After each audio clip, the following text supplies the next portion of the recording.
नमस्कार। मैं प्रद्युमन जोशीला, हरियाणा प्रदेश का एक इलाका जिसकी गूंज भारत में ही नहीं दुनिया भर में है। धार्मिक नगरी के नाम से दुनिया भर में विख्यात कुरुक्षेत्र की धरती। और यह कुरुक्षेत्र का इलाका, अगर यहां राजनीतिक तौर पर हम बात करें तो थानेसर सीट एक ऐसी सीट है जहां पिछले 3 लगातार चुनाव में 2 बड़े नेता आमने सामने रहे हैं। वर्तमान में दोनों पूर्व मंत्री हैं और अब इन 2 पूर्व मंत्रियों को टक्कर देने के लिए मैदान में आ गया है एक नौजवान नेता। जी हां, 2 पूर्व मंत्रियों को टक्कर दे रहा है ये नौजवान, और नाम है सूर्य प्रताप सिंह राठौड़। जी हां, कुरुक्षेत्र में राठौड़ का सूर्य होगा उदय। सूर्य प्रताप सिंह राठौड़ जो जननायक जनता पार्टी युवा विंग के जिला कुरुक्षेत्र के प्रभारी हैं।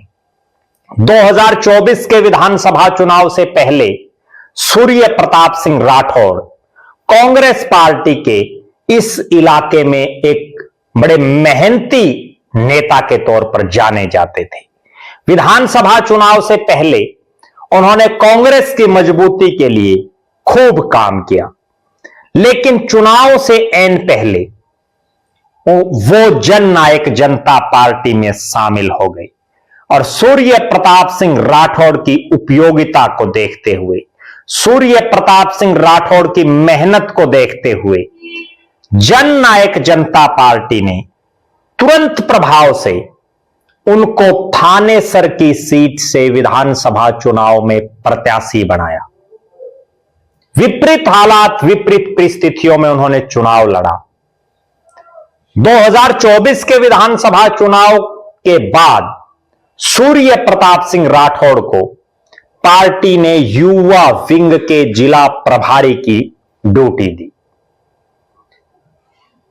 2 पूर्व मंत्रियों अशोक अरोड़ा जो पूर्व विधानसभा के स्पीकर और पूर्व परिवहन मंत्री रहे हैं, वर्तमान में यहां से कांग्रेस के विधायक हैं, और सुभाष सुधा जो नायब सिंह सैनी सरकार के पार्ट 1 में शहरी निकाय मंत्री रहे हैं, वो चुनाव हार गए हैं। 2014 के चुनाव की बात कर लें, बीजेपी के सुभाष सुधा ने अशोक अरोड़ा को हराया।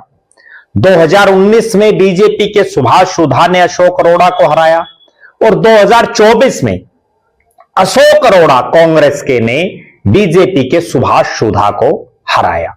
2009 के चुनाव में भी ये दोनों आमने सामने थे। यानी पिछले 3 चुनाव की अगर बात करें तो इन 2 पूर्व मंत्रियों के इर्द गिर्द घूम रही है थानेसर की राजनीति।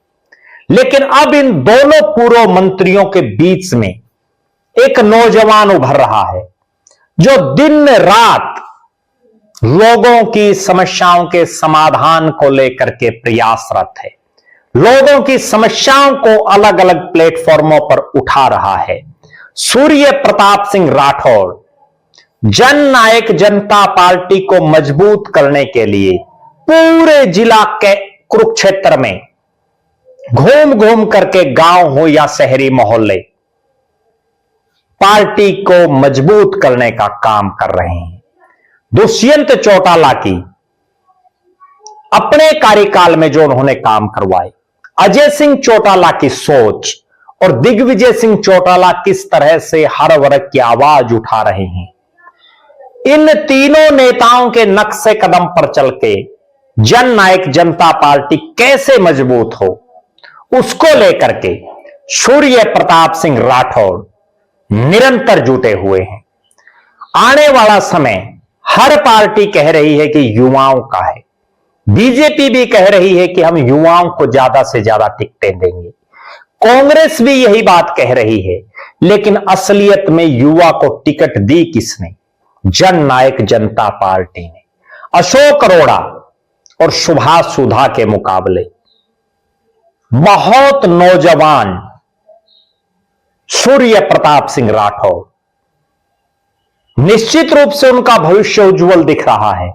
और जिस तरह से वो मेहनत कर रहे हैं, आने वाले समय में इस कुरुक्षेत्र जिले में जेजेपी को एक मजबूत ताकत के रूप में उभारने का वो काम करेंगे।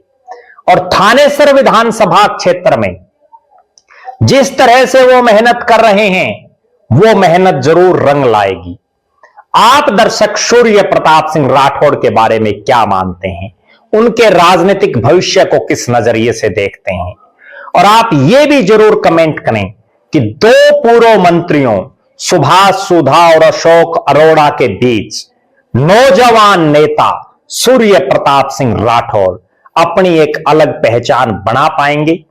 हमारी निगाहें हरियाणा प्रदेश की पूरी राजनीति पर है। हर विधानसभा, हर लोकसभा में सक्रिय नेताओं से हम आपको रूबरू करवाते रहेंगे, उनके बारे में आपको बताते रहेंगे। बहुत बहुत धन्यवाद। आपका अपना प्रद्युमन जोशीला।